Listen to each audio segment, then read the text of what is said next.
An urgent interdict over the Social Security Agency wage strike will be heard in the Labour Court today. The Department of Social Development filed the interdict against the Public Service Association yesterday. It's accusing them of flouting procedures. However, the PSA says that it's been waiting in vain for government's response to its 15% wage hike demand. It expressed surprise at government's move, saying it is the poor who will bear the brunt of the legal battle. And joining us on the line is Leon Gilbert, a Public Servants Association Assistant General Manager. Mr. Gilbert, thank you so much for your time. Just give us in a nutshell, what exactly are your gripes and why would the government, or rather the department, then interdict your matter? Technically, it's the South African Social Security Agency that's interdicting us today. The PSA has been on strike since the 8th of June already, in pursuance of our demand for salary increase. Sassa has quite surprisingly decided to interdict or try to interdict the strike today in the Labour Court, and we are ready in court to defend the interdict application. Mr. Gilbert, so were all the procedures followed? Because one of the accusations or the criticism is that you failed to observe proper procedures and you flouted some of the rules.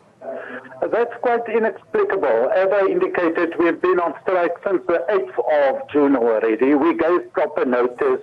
The matter was conciliated. We followed all the procedures in law.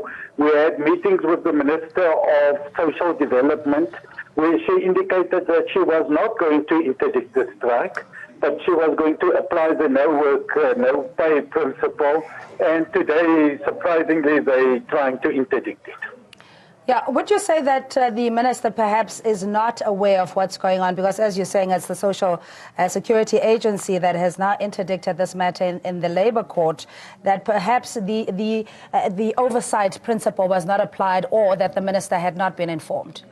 Well, according to the papers that were filed on us, the minister is the second respondent in the matter, but there is no confirmatory affidavit from the minister indicating that she is part of this application. So one of our arguments is that the minister is not or may not be a party to this matter, since she didn't confirm any affidavit confirming that she's a party to this matter.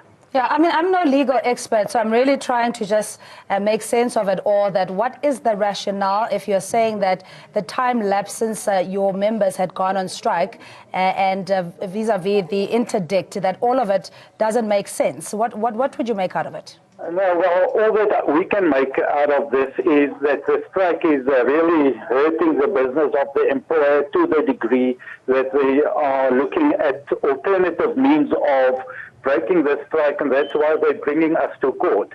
Obviously, the obligation on a party bringing the urgent interdict is to bring that interdict at the soonest opportunity available to them. They've taken a month to bring the interdict. So, as we say, we believe that the strike is starting to affect the business of the employer, and they're abusing the court process now to have the strike broken. And no doubt this would be an additional cost to the taxpayer, and as you say in your statement that it is the poorest of the poor that will bear the brunt of this legal battle. Just expand on that in how this is going to hurt the poor. A strike of this matter is always hurting the most vulnerable, because the most vulnerable are dependent on the payment of social grants by CPS through Sassa. We've spoken to the minister, as I said, a month ago. We asked her to come and talk to us, to have salary negotiations. Let's resolve the matter amicably. We don't want to be involved in a strike of this matter. But unfortunately, the minister sent us out into the streets, and that is where we are still now. And now it's the poor and the vulnerable who are dependent on the social grants that must pay the price. Obviously, from a taxpayer's point of view, this is a total waste of taxpayers' money. We could have resolved this matter long ago, and now we're all spending a lot of money on legal processes unnecessarily so. So who, in your view, has been acting in good faith, in bad faith rather, in that negotiations by its nature is a give and take, that sometimes you would have to make a compromise or concede to certain things, all for the better of the collective?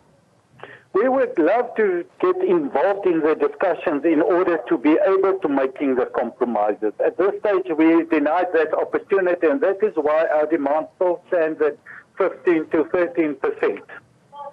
Yes, Mr. Gilbert, and the finances, notwithstanding the migration of the payment system, the phasing in and out with the post office now taking over from CPS, is the department or the agency even in a position to afford a 15% pay hike? Well, as we say, we are prepared to talk. Let them come and open their books, indicate their affordability issues, and we can consider it in a give and take negotiating process. All right, so let's say the court orders in your favor that this interdict is not urgent and your strike continues. Do you have time frames? Is this an indefinite strike or until you invited back to the negotiation table? Well, we're not left with many other options at this stage, are we? So is that an indefinite strike if the courts we are planning our strike according to our needs and positions as well. I can't confirm that it will be indefinite, full-blown, but the strike will continue until such time that we have the matter resolved. And while you're fighting your battles, and rightfully so, your right to strike for better wages, working conditions, etc., what message are you sending to the very vulnerable that you are referring to, that this will impact them quite negatively? Is there surety that at least there won't be any disruption of payments of grants? Well, the PSA unfortunately need to refer those people to the Minister of Social Development. She is responsible for the service delivery, and it is she that's currently hampering the service delivery from position in terms of the wage talks. What do you expect today in the Labour Court, or the outcomes at least? Well, court processes you never can predict, but we're very confident. All right, so you expect to come out smelling roses? Well, we hope so. All right, Leon, we're going to leave it there. Thanks so much for joining us. And that is Leon Gilbert. He's the Public Servants Association Assistant General Manager on the Sassa court interdict, urgent one for that matter, that is now at the Labour Court trying to interdict the PSA's strike that has been going on for just shy of a month now. But that's a story we'll continue watching for you on.